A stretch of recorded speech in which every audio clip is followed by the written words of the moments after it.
എല്ലാവർക്കും വീക്കെൻഡ് എൻജിഒസിൻ്റെ മറ്റൊരു ക്ലാസ്സിലേക്ക് സ്വാഗതം. ഇന്നത്തെ ഈ ഒരു ക്ലാസ്സിനകത്ത് ഉൾപ്പെടുത്തിയിട്ടുള്ളത് കഴിഞ്ഞ ക്ലാസ്സിൻ്റെ തുടർച്ചയാണ്. കഴിഞ്ഞ ക്ലാസ്സിനകത്ത് നോൺ ട്രേഡിംഗ് കൺസേൺസിൻ്റെമായി ബന്ധപ്പെട്ടുകൊണ്ടുള്ള റിസീപ്റ്റ്സ് ആൻഡ് പേയ്മെൻറ്റ് അക്കൗണ്ട് പറഞ്ഞിട്ടുണ്ടായിരുന്നു. അതിൻ്റെ തുടർച്ചയാണ് നമ്മൾ ഇന്ന് ഡിസ്കസ് ചെയ്യുന്നത്. ഈ ചാനലിൽ കൊമേഴ്സ് റിലേറ്റഡ് ക്ലാസ്സുകളാണ് ഷെയർ ചെയ്യുന്നത്. ക്ലാസ്സുകൾ നിങ്ങൾക്ക് ഉപകാരമാകുന്നുണ്ടെങ്കിൽ ചാനൽ സബ്സ്ക്രൈബ് ചെയ്ത് സപ്പോർട്ട് ചെയ്യുമെന്ന് പ്രതീക്ഷിക്കുന്നു. നമുക്ക് ഇന്നത്തെ ക്ലാസ്സിലോട്ട് കടക്കാം. റെസീപ്റ്റ്സ് ആൻഡ് പേയ്മെൻറ്റ് അക്കൗണ്ട്, അതുപോലെ തന്നെ ക്യാഷ് ബുക്ക്, അവ തമ്മിലുള്ള ഡിഫറൻസിലൂടെ നമുക്ക് ആരംഭിക്കാം. റെസീപ്റ്റ്സ് ആൻഡ് പേയ്മെൻറ്റ് അക്കൗണ്ട് എന്താണെന്ന് നമ്മൾ പറഞ്ഞു. സമ്മറി ഓഫ് ക്യാഷ് ബുക്ക് എന്ന് പറയും. പക്ഷേ എന്നെങ്കിൽ കൂടി ഇവ രണ്ടും തമ്മിൽ ഡിഫറൻസ് ഉണ്ട്. അപ്പോൾ അതിൽ ഒന്നാമത്തെ പോയിന്റ് എന്ന് പറഞ്ഞാൽ ക്യാഷ് ബുക്ക് എന്ന് പറഞ്ഞാൽ സബ്സിഡറി ബുക്കാണ്. സബ്സിഡറി ബുക്ക്, നമ്മൾ സബ്സിഡറി ബുക്കിനകത്ത് കുറേ സബ്സിഡറി ബുക്കുണ്ട്. അതിനകത്ത് വരുന്ന ഒരു പ്രിൻസിപ്പൽ ബുക്കാണെന്ന് പറഞ്ഞാൽ എന്ത് ക്യാഷ് ബുക്ക് എന്നുള്ളത്. റെസീപ്റ്റ്സ് ആൻഡ് പേയ്മെൻറ്റ് അക്കൗണ്ട് എന്നുള്ളത് മെമ്മോറാൻഡം ബുക്കാണ്. മെമ്മോറാൻഡം അക്കൗണ്ടാണ് എന്ത് റെസീപ്റ്റ്സ് ആൻഡ് പേയ്മെൻറ്റ് അക്കൗണ്ട് എന്നുള്ളത്.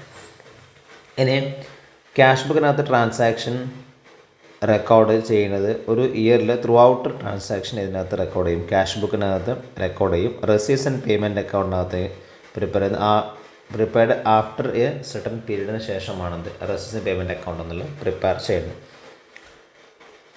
പിന്നീട് ക്യാഷ് ബുക്കിൻ്റെ ഫോർമാറ്റൊക്കെ നമുക്കറിയാം. അവിടെ എന്താണ് ട്രാൻസാക്ഷൻ റെക്കോർഡ് ചെയ്യുന്നത്, ഡേറ്റ് വൈസിലാണ് ട്രാൻസാക്ഷൻ റെക്കോർഡ് ചെയ്യുന്നത്. റെസീപ്റ്റ്സ് ആൻഡ് പേയ്മെൻറ്റ് അക്കൗണ്ടിനകത്ത് transactions are not record date വൈസിനല്ല ട്രാൻസാക്ഷൻ റെക്കോർഡ് ചെയ്യുന്നത്. It is a detailed form of cash transaction ആണെങ്കിൽ ഇത് സമ്മറി ഓഫ് ക്യാഷ് ബുക്കാണ്. ക്യാഷ് ബുക്ക് എന്ന് പറഞ്ഞാൽ പാർട്ട് ഓഫ് ബുക്സ് ഓഫ് അക്കൗണ്ട്സിൻ്റെ ഭാഗമായിട്ടാണ് ഇത് വരക്കേണ്ടത്. ഇത് ബുക്സ് ഓഫ് അക്കൗണ്ടിൻ്റെ ഭാഗമല്ല, ഒരു നോൺ ട്രേഡിംഗ് കൺസേണിനെ സംബന്ധിച്ചിടത്തോളം അതൊരു ഫൈനൽ അക്കൗണ്ടിൻ്റെ ഭാഗമായിട്ടാണ് ഇത് വരക്കുന്നത്. റെസീപ്റ്റ്സ് ആൻഡ് പേയ്മെൻറ്റ് അക്കൗണ്ട് എന്നുള്ളത് പ്രിപ്പയർ ചെയ്യുന്നത്. ഇനി ക്യാഷ് ബുക്ക് പ്രിപ്പയർ ചെയ്യുന്നത് both by trading and non trading കൺസേണും ഇത് പ്രിപ്പയർ ചെയ്യും. ക്യാഷ് ബുക്ക് നിന്ന് പ്രിപ്പയർ ചെയ്യും. പക്ഷേ ഇത് നമ്മൾ ഇതിനകത്ത് മാത്രമേ പ്രിപ്പയർ ചെയ്യുള്ളൂ. നോൺ ട്രേഡിംഗ് കൺസേൺ മാത്രം പ്രിപ്പയർ ചെയ്യുന്നതാണ് ഇത് റെസീപ്റ്റ്സ് ആൻഡ് പേയ്മെൻറ്റ് അക്കൗണ്ട്, പിന്നെ നമ്മുടെ ഇൻകം ആൻഡ് എക്സ്പെൻഡിച്ചർ അക്കൗണ്ട്, അതൊക്കെ. ഓക്കെ, അപ്പോൾ അതാണ് തമ്മിലുള്ള ഡിഫറൻസ് ഒന്ന് ജസ്റ്റ് ഒന്ന് മനസ്സിലാക്കി വെക്കുക. ഇനി നമുക്ക് അടുത്ത ഒരു ഭാഗത്തിലേക്ക് കടക്കാം. അതായത് നോൺ ട്രേഡിംഗ് കൺസേൺ പ്രിപ്പയർ ചെയ്യുന്ന മൂന്ന് ഫൈനൽ അക്കൗണ്ടിനകത്ത് വരുന്നതാണ്. ഒന്ന് റെസീപ്റ്റ്സ് ആൻഡ് പേയ്മെൻറ്റ് അക്കൗണ്ടാണ്, അതാണ് നമ്മൾ പറഞ്ഞിട്ടുള്ളത്. രണ്ടാമത്തെയാണ് ഇൻകം ആൻഡ് എക്സ്പെൻഡിച്ചർ അക്കൗണ്ട് എന്നുള്ളത്. ഓക്കെ, അപ്പോൾ ഇൻകം ആൻഡ് എക്സ്പെൻഡിച്ചർ അക്കൗണ്ട് കൂടി നമുക്ക് എന്താണെന്ന് നോക്കാം. Income and expenditure account is nominal account. നമ്മൾ നേരത്തെ പറഞ്ഞിട്ടുണ്ടായിരുന്നു റെസീപ്റ്റ്സ് ആൻഡ് പേയ്മെൻറ്റ് അക്കൗണ്ട് എന്താണ്, അതൊരു റിയൽ അക്കൗണ്ടാണ്. ഇതെന്താണ്, ഇത് നോമിനൽ അക്കൗണ്ടാണ് ഇൻകം ആൻഡ് എക്സ്പെൻഡിച്ചർ അക്കൗണ്ട് എന്നുള്ളത്. It is prepared to find out the surplus, the profit or loss അല്ലെങ്കിൽ deficit of a non profit organisation for a particular period. ഒരു കാലയളവിനകത്തേക്ക് ലാഭമാണോ നഷ്ടമാണോ, അല്ലെങ്കിൽ നേട്ടമാണോ കോട്ടമാണോ, അല്ലെങ്കിൽ സർപ്ലസ് ആണോ ഡെഫിസിറ്റ് ആണോ എന്ന് മനസ്സിലാക്കുന്നതിന് വേണ്ടിയിട്ട് പ്രിപ്പയർ ചെയ്യുന്ന അക്കൗണ്ടാണ് എന്ത് ഇൻകം ആൻഡ് എക്സ്പെൻഡിച്ചർ അക്കൗണ്ട് എന്നുള്ളത്. In this account only the revenue expenses and revenue receipts of a period are recorded. നമ്മൾ നേരത്തെ പറഞ്ഞിട്ടുണ്ടാകും അതിനകത്ത് നിന്നാണ് ക്യാപിറ്റലും അതുപോലെ തന്നെ റവന്യൂ ഏത് അക്കൗണ്ടിനകത്ത് വരുന്നുണ്ട്, റെസീപ്റ്റ്സ് ആൻഡ് പേയ്മെൻറ്റ് അക്കൗണ്ടിനകത്ത് വരുന്നുണ്ട്. പക്ഷേ ഇൻകം ആൻഡ് എക്സ്പെൻഡിച്ചർ അക്കൗണ്ടിനകത്ത് റവന്യൂ ഐറ്റംസ് മാത്രമേ വരികയുള്ളൂ. All revenue expenses relating to the current year whether paid or not are shown on the debit side. All revenue income relating to the current year are shown on the credit side. അത് മനസ്സിലാക്കുന്നതാണ്. Current ഇയറിനകത്താണ് ഇവിടെ എന്ത് ചെയ്യുന്നത് കാണിക്കുന്നത്, current ഇയറിനകത്തുള്ള ഐറ്റമാണ് കാണിക്കുന്നത്. മറ്റെവിടെ നിന്നാണ് current year, previous year, succeeding year, ഇതൊക്കെ ഇതിനകത്ത് കാണിക്കും. റെസീപ്റ്റ്സ് ആൻഡ് പേയ്മെൻറ്റ് അക്കൗണ്ടിനകത്ത് കാണിക്കും. ഇൻകം ആൻഡ് എക്സ്പെൻഡിച്ചർ അക്കൗണ്ടിനകത്ത് കറണ്ട് ഇയറിനെ മാത്രമേ കാണിക്കുള്ളൂ.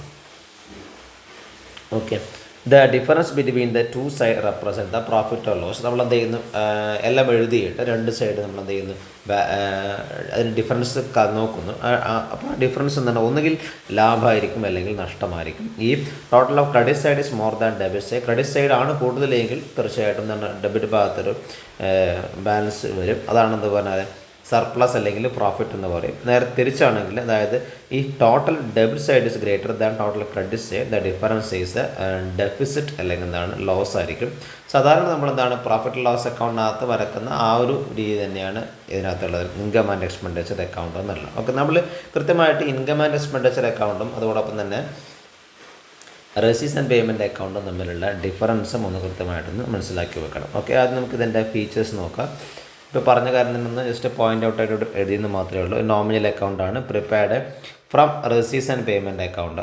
റെസീവ്സ് ആൻഡ് പേയ്മെൻറ്റ് അക്കൗണ്ടിനകത്തും അഡീഷണൽ ഇൻഫോർമേഷൻ ഒക്കെ ബേസ് ചെയ്തിട്ടാണ് നമ്മൾ എന്ത് ചെയ്യുന്നത്, ഇൻകം ആൻഡ് എക്സ്പെൻഡിച്ചർ അക്കൗണ്ട് എന്നല്ല പ്രിപ്പയർ ചെയ്യുന്നത്. ഇതിൻ്റെ പ്രോബ്ലമൊക്കെ നമുക്ക് ചെയ്യാനുണ്ട്. അത് നമുക്ക് വരുന്ന ക്ലാസ്സുകളിൽ നമുക്കതൊക്കെ ചർച്ച ചെയ്യാം.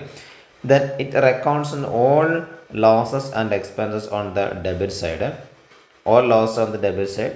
അതുപോലെ തന്നെ all income and gains on the credit side. Debit ഭാഗത്ത് എന്താണ് എക്സ്പെൻസ് ലോസൊക്കെ ഡെബിറ്റ് ഭാഗത്ത് വരും, ഇൻകം ഗെയിനൊക്കെ ഇവിടെ വരും, ക്രെഡിറ്റ് ഭാഗത്ത് വരും. ഡിഫറൻസാണ് നമ്മൾ എന്ത് ചെയ്ത് കാൽക്കുലേറ്റ് ചെയ്യുന്നത്.